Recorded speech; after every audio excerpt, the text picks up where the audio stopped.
The greatest problem with communication is the illusion that it has occurred.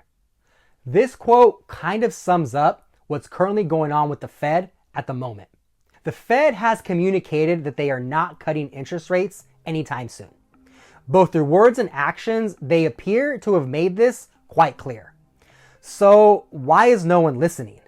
Why does there appear to be a growing disconnect between what the Fed is telling us and what market watchers think will happen? The Fed began its current rate hiking cycle in March 2022. Since then, they've been consistent in communicating that policy decisions will revolve around bringing inflation down towards its 2% target. At this month's meeting, the Fed remained resolute and they chose to hike rates by another 0.25%. Then, after the meeting, Chairman Jerome Powell made comments which sounded even more hawkish than the Fed's official statement. Many interpreted his language as a signal to markets that even another rate hike is possible. Here's two Powell quotes which support this view. "We are prepared to do more if greater monetary policy restraint is warranted." Looking ahead, we will take a data-dependent approach in determining the extent to which additional policy firming may be appropriate. Based on these statements, you would think that most observers would be pricing in what's come to be known as higher for longer.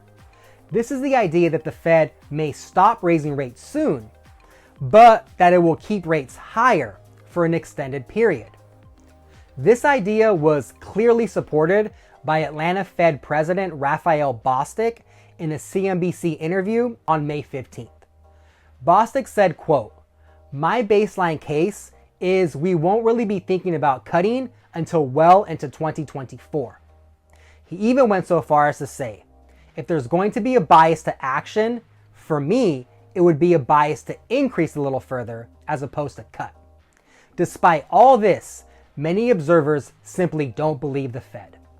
There appears to be a growing chorus who think that the Fed will start cutting rates this year.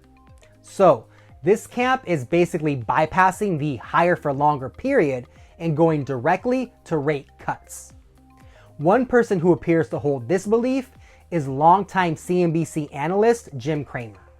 Not long after the Bostic interview, Cramer stated, "Bostic is wrong, we will be cutting sooner than that." Even futures markets are currently pricing in rate cuts by the end of 2023. According to the CME Group's FedWatch tool, there is currently a 99% chance the rates will be cut by December 2023.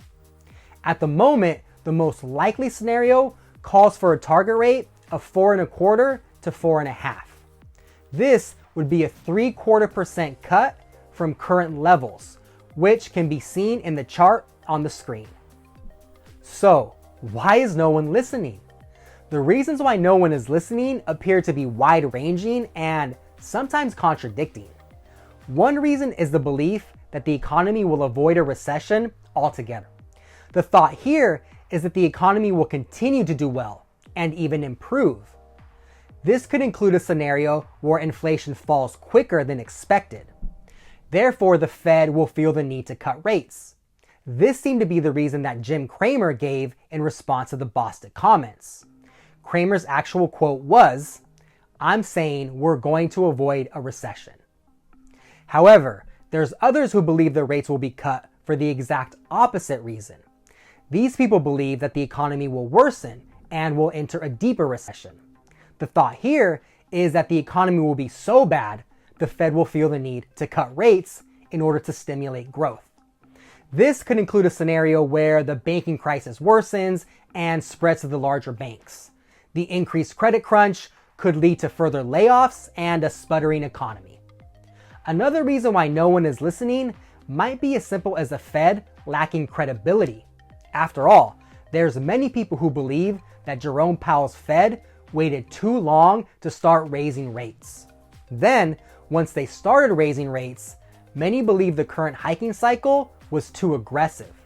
It's widely believed that it takes anywhere between 6 to 18 months for the economy to feel the true impact of rate hikes. So, some Fed detractors believe that they raised rates too quickly and haven't allowed the impact of rate hikes to settle into the economy. Finally, Powell's consistent use of the word transitory to describe rising inflation will always be remembered as an unforced error. So what happens next? It's likely that Jerome Powell doesn't want to be Arthur Burns. Burns is infamously known as the 1970s Fed chief who let inflation run rampant for a decade. Burns did attempt to stomp out inflation, which climbed to 12.3% in 1974. However, most people believe that Burns was not aggressive enough in raising rates. It's also believed that Burns cut rates too soon.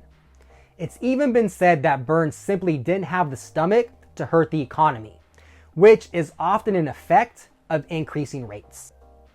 Then in 1978, Paul Volcker was named Fed chair, and he did not mind being the bad guy. Volcker raised rates to over 20%.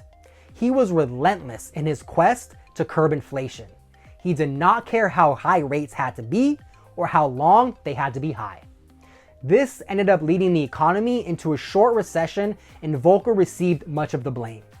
At one point, Volcker was one of the most hated men in the country. But Volcker was steadfast in his approach, and eventually inflation cooled for good. Volcker is widely credited with taming inflation and saving the country from the lagging economy of the 70s. Since then, the economy enjoyed so much price stability that most Americans forgot what inflation even meant. In fact, since 1983, the annualized inflation rate has mostly remained below 4% until 2022.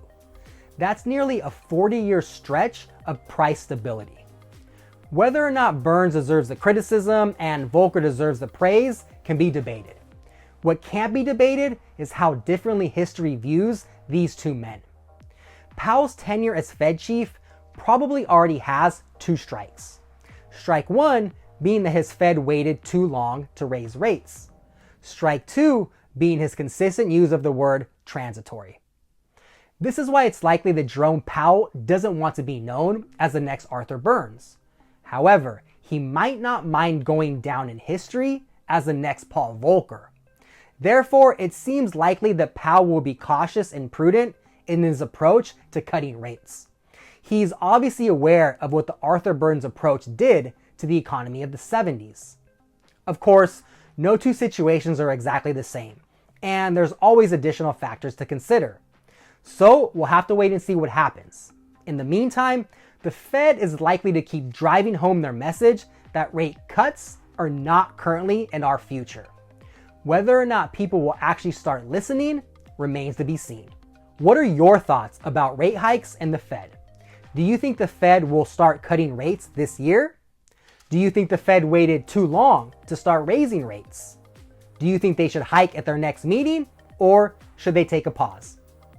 Thank you again for taking time out of your day so that we can help you become your own financial hero. We hope to see you again soon. If you'd like to see more content like this, we would greatly appreciate a like and subscribe. You can see more material like this on herobanker.com. Also, be sure to follow Hero Banker on social media for updates on banking, finance, the economy, and more. Thank you.